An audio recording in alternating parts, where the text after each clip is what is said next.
Alors, il faut bien entendu distinguer le non-vie de la vie.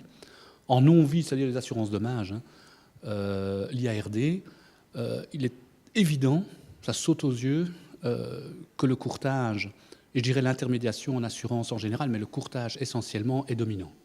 74% des produits non-vie sont vendus par les intermédiaires. Cela représente un petit recul par rapport à 2006, c'est une perte de 1%, mais vous êtes encore dominant, je dis 74%. En vie, par contre, vous avez une petite augmentation d'un peu plus de 1%, puisqu'en vie, les intermédiaires représentent 37,5%. 37,5% de l'encaissement, 37,5% de la vente de produits vie. Une petite augmentation par rapport à 2006, puisqu'en 2006, c'était 36,3%.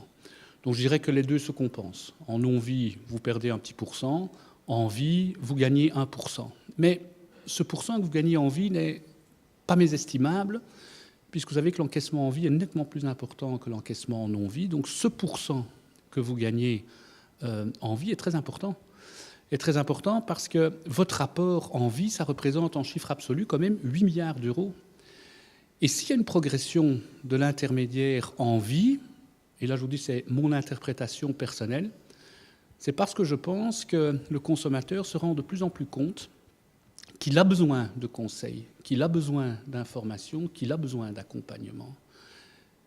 Et dans le secteur des assurances, le mieux à même, évidemment, d'apporter ce conseil, cette information, expliquer les produits aux gens, c'est évidemment l'intermédiaire professionnel, l'intermédiaire spécialisé.